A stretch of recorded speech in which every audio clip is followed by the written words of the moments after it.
Hey man, what's going on, man? GooseSports here, man. We got another video for you, another podcast as LSU Tennessee recapping the series and and looking back at look at the standings in the SEC and see where everybody is setting up at. All right, this was a good series. Of course, went to 3 games. And let's look over the Friday's game first, because the Friday's game was the most exciting game of the of the weekend, as LSU won 6-3, as they scored 6 runs in the bottom of the ninth inning to win the game. LSU was really dead in the water until the ninth inning. There was 2 big errors uh, by Dean Curley that really hurt Tennessee. The second one was, I think, worse than the first one, because the second one probably was going to be a double play ball, could have been, and the game would have been over. But anyway, so Kate Anderson got to start on Friday, went 7 in the third, six hits, 2 runs, walked 3, struck out 11. Over for Tennessee, you had Liam Doyle, went 6 in 2/3 innings, 1 hit, no runs given up, walked 3, struck out 6. This was a very, very good, pitchers duel on Friday, man. Both those starters, neither one of those starters deserved to lose the game, and as it turned out, neither one of them was factored in the decision. So Zach Cowan came in for LSU, pitched 2/3 of an inning, gave up no runs, and then Jacob Myers came in the ninth inning and gave up a run, which at the time looked like a really big run for Tennessee, because they were gonna at that time they were up 3-0. So it really looked like that was going to be like the insurance run that they needed to get the win. But Nate Snead gave up 4 hits in an inning and 2/3, 6 runs. None of them were earned, which was kind of odd. I guess they determined those 2 errors meant nobody was going to get on base. I thought at least the home run by Jones would be earned, but he struck out 2, walked 1. As let's see, so Derek Carriel was 1 for 4 with an RBI, with a run scored. Jones was 2 for 4 with 3 RBIs, with a run scored. Then Dickinson was 0 for 4. Fry was 0 for 4 with a run scored. Milam was 0 for 4. Brown was 0 for 3. Hernandez was 0 for 2. A lot of guys just didn't get hits on Friday, but in the ninth inning, they did. Pearson was 1 for 1. Reese walked, scored a run. Then you had Braswell was 0 for 2, Larson was 0 for 1. Then you had Dalton Beck had a big hit, a pinch hit that drove in 2 runs, and Stanfield was 1 for 4. And over for Tennessee, Dean Curley was 0 for 4. Gavin Klein was 2 for 5 with a run scored. And then RBI. Fisher was 2 for 4 with an RBI and a run scored. Hunter Inslee was 1 for 5 with a run scored. With an RBI. Varga was 0 for 4. Reese Chapman was 2 for 4. And then Peebles was 1 for 4. Antigua was 1 for 4. And Abernathy was 0 for 1 for the Volunteers. And LSU gets a 6-3 win on Friday. All right, let's go look at Saturday's game. Saturday's game is Tennessee. They bounce back and they get a 9-3 victory, as they score 6 runs, and they're the ones that had the late inning heroics. They scored 6 runs in the 8th inning, as en route to a 9-3 victory. It was 3-2 at that point. LSU had bounced back and made it a 3-2 game, and then in the 8th inning, it just all went south for the Tigers. As we'll look at Einstein went he went 5 2/3 innings, 6 hits, 2 runs. They were both earned. Walked 4, struck out 8. William Schmidt came in and faced a batter. Rizzi came in and faced more than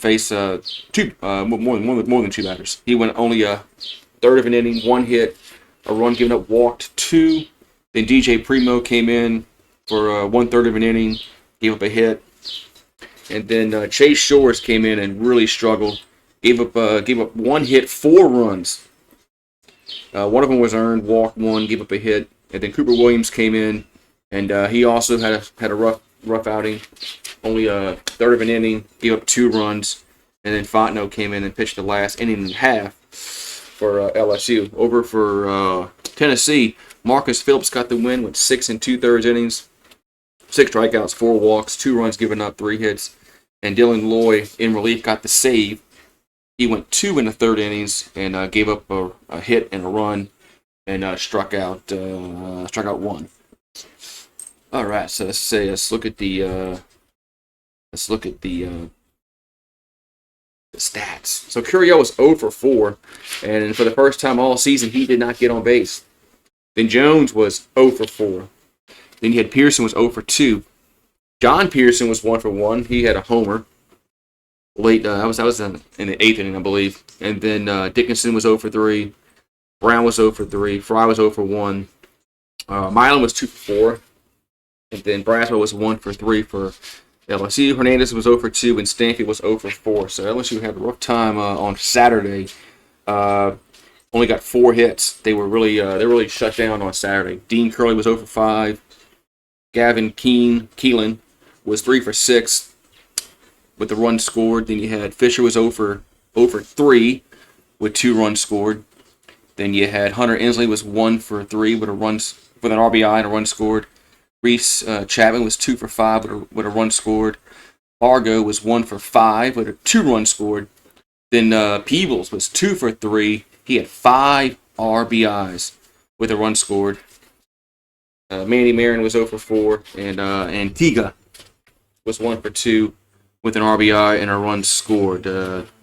As recap the scoring, as Tennessee got off first, as Peebles singled in the 4th, and then Antigua also he grounded out, and that was on a field choice, and they led 2-0 after 4.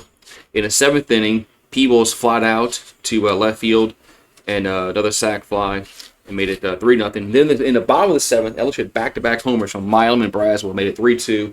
And it looked like LSU was maybe going to find some momentum, but the 8th inning was just awful, pitching-wise. As you see, Inslee got hit by a pitch that scored a run, and then Barger reached on a fielding error that scored 2 runs, and then Peebles homered to left field, and that made it 9-2. And then John Pearson came in and hit a homer in the bottom of the 8th, at 9-3. But so Tennessee they evened the series up 9-3 with that victory on Saturday. All right, then Sunday LSU came back with they came back and they run ruled Tennessee in 8 innings as they win 12-2. As Case and Evans got the start, went 6 innings, struck out 6, walked none, and Zach Cowan pitched the last 2 innings and struck out 2, walked 1, and no runs given up, 1 hit. Evans had 6 hits, 2 runs given up, and that was in the 1st inning. He really settled down after the 1st inning, and I'm really curious to see how Jay Johnson handles on Sundays, because Evans and Cowan have been our best relievers out of the bullpen, and I just don't know if he wants to take one of them out. Just not sure. I know Evans. I know we got to find somebody on Sunday. How about my neighbors? It must be blowing. We got to find somebody on Sunday that can eat up some innings, because Chase Shores has really struggled. But all right, so going on with Tennessee, boy, their line score looks horrible pitching wise. As AJ Russell went only an inning and 2/3. He was only going to be an opener anyway, so he wasn't going to go very long. 3 hits, 2 runs given up, 2 strikeouts, 1 walk. Michael Sherman, he came in and didn't get an out. Gave up 2 runs. Coons pitched an inning in the 3rd, gave up 2 runs. Arvidsson gave up 2 runs in an inning. Franklin gave up a run. Binky came in and actually didn't give up a run. And then Breedlove came in and couldn't get an out and gave up 3 runs. So all in all, LSU pounded out 13 hits, and Tennessee as a staff walked 8 batters. So that's just Tennessee had a really tough time pitching on Sunday.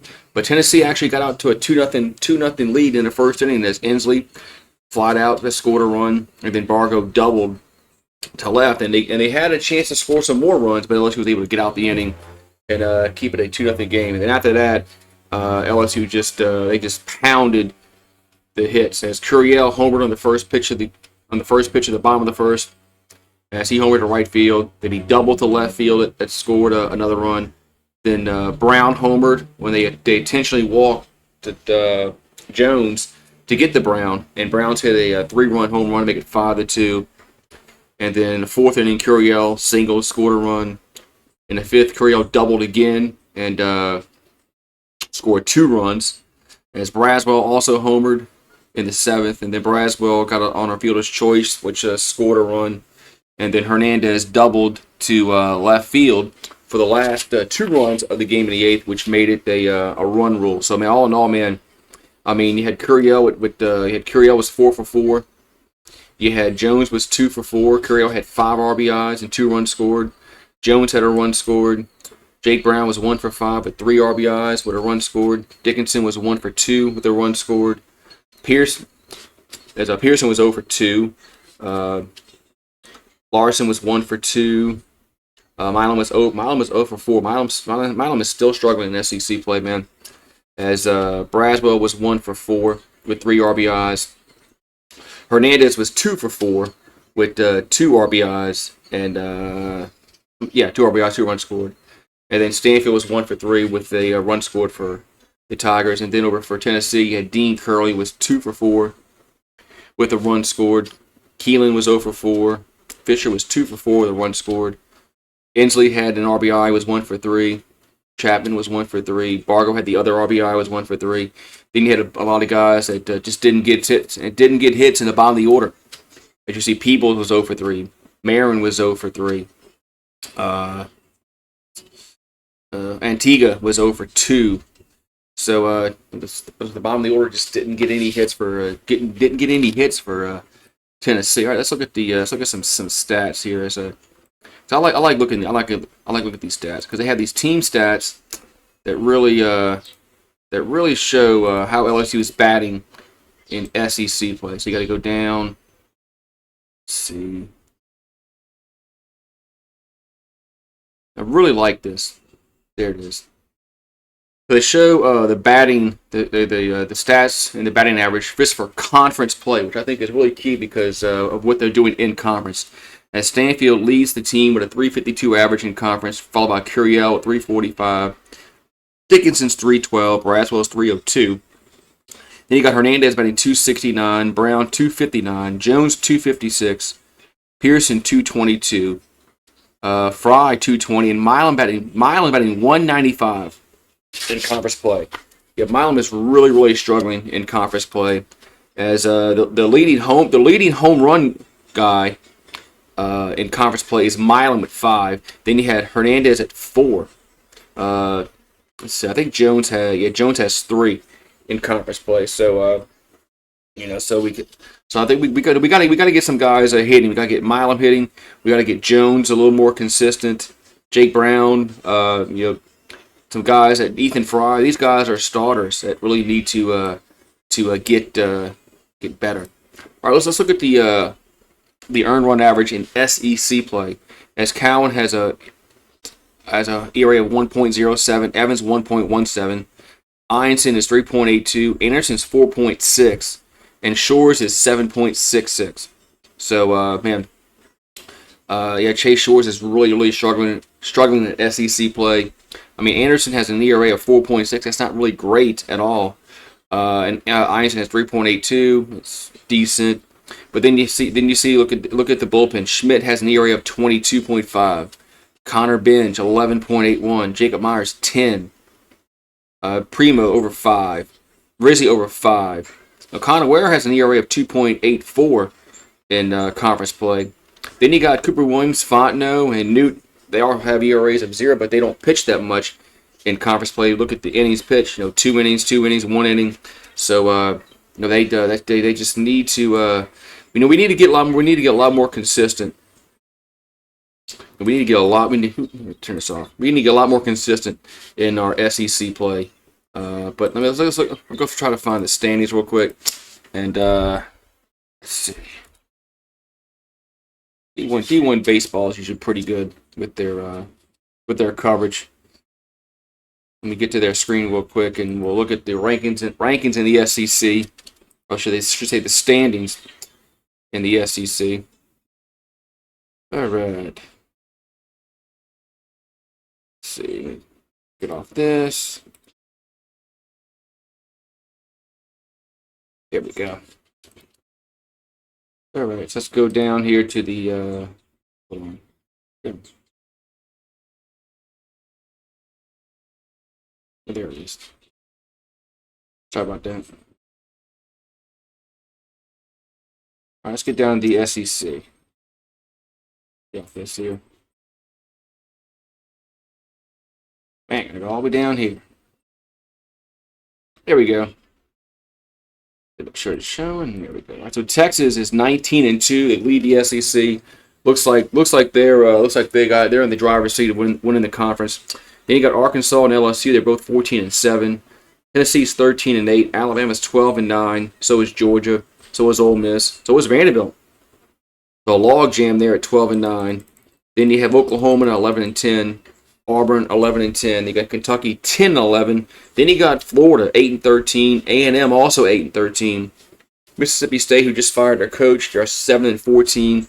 South Carolina, they're 5-16. As Paul Maneri's having a rough go at it this season.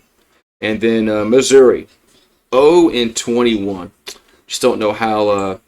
Just don't know how you can be 0-21, man. That just blows my mind that Missouri is that bad. All right, so LSU has a big series This big series cut up against Texas A&M this weekend. And you look at the record, and you say, man, should be an easy series. A&M has played much better as of late. They started off really cold, just like Florida, but both those teams are playing much better. But so LSU has to go on the road. They haven't really fared well on the road this year. They've struggled on the road. They got swept by Auburn recently. So they lost to Texas on the road. So this is going to be a really tough series for LSU. They're going to have to pitch well. And I'm curious what they do on Sundays. All right, man. So I'll see you guys next time, man. So thank you for stopping on in. Make sure you like, comment, do all that mumbo jumbo, subscribe, and we'll see you next time. Go Tigers.